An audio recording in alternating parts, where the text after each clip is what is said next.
What's up guys, welcome to episode 4 of our top 5 plays OCE looking at the OPL. Let's jump straight into the action with number 5. Our number 5 clip comes from the 4-0 versus Chiefs game, Chiefs being ahead in towers, kills, dragons, pretty much everything as they usually are. 4-0 take the turret and then back away as Chiefs look to try and re-engage with the Destiny. Naya's waiting for an opportunity to re-engage. He jumps in onto Rosie and Rita, locking them both down with the Glacial Prison as Carlos's God manages to get a double kill in this small skirmish.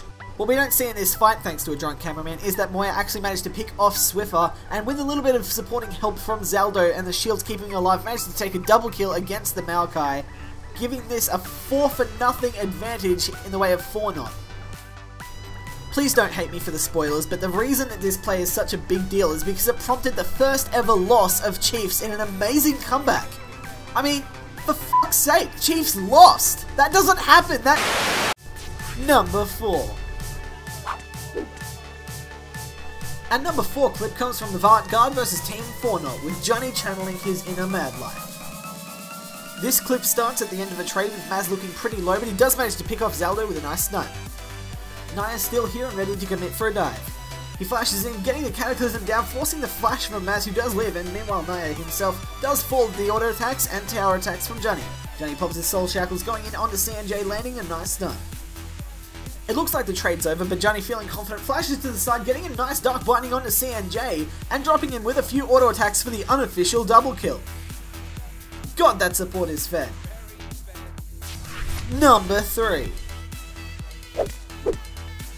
Our number 3 clip coming from 4-0 with another turnaround, this time in their game against Immunity.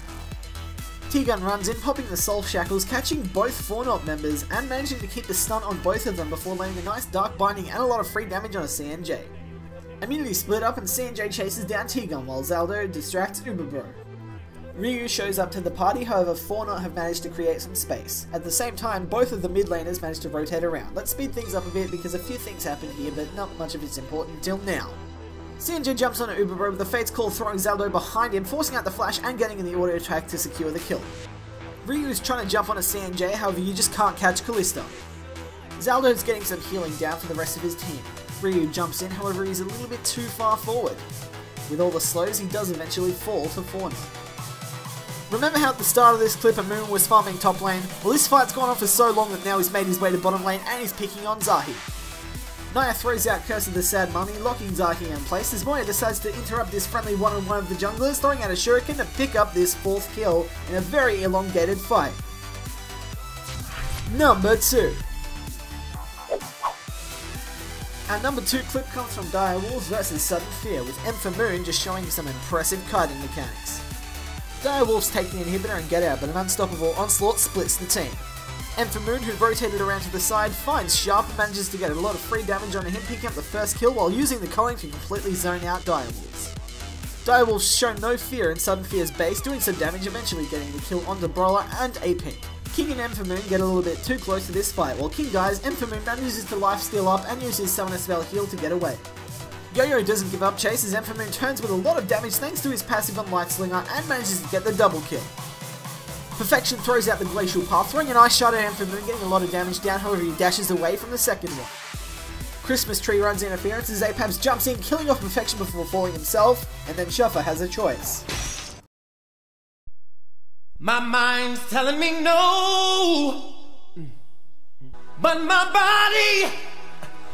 body's telling me yeah. Just the right time again, the short range mage perfect. Number 1. Our number 1 spot goes to Vanguard versus 4-0 with Kensty's amazing display of LeBlanc mechanics. At the start of the clip, Kensty doesn't know that he's not only facing Moya but Naya as well. Kensty mimic distortions onto Moya as we freeze it. Naya has just appeared in the frame as a threat. Kensty will want to get away, so Moya sent out his ball to the furthest possible distortion point to prevent an escape, or get some free damage. All in all, Kensty has to watch out for the Shockwave, the Flag and Drag combo, and the Cataclysm, as in a 1v2 situation, any of those could spell his death. Let's jump into the clip in slow motion and watch some amazing jukes. Kensty loops around Naya, trying to trick him into getting some distance before jumping to his Mimic. He jumps to his original distortion, dodging the Shockwave and the Flag and Drag before being caught by the Cataclysm. Kensti accidentally cues a creep, tries to jump on Moya to finish him off, however doesn't have enough damage just yet, and Distortion's back right as Naya predicts it and gets a nice flag poke. Kensti's kiting away from Naya and throws out the chain as Moya sees an interesting opportunity. Moya flashes and command attacks, however misses, and Kensti jumps back over the wall with a nice distortion as Porky decides to teleport in. Kensti decides to go full bait mode, jumping back to his original distortion. Naya tries to finish off the wounded Kensti, however Porky has enough damage and stunts to save his life. Watching this play in full speed gives you some appreciation of some of the micromanagement that went into making this work. It's also a big reason that I think that 80% of LeBlanc players aren't actually trying to play, they're just showing off.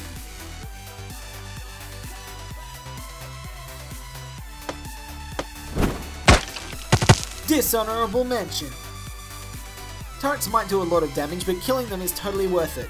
Well, in some situations. Carlos's god manages to take out the top tower and live. Kind of.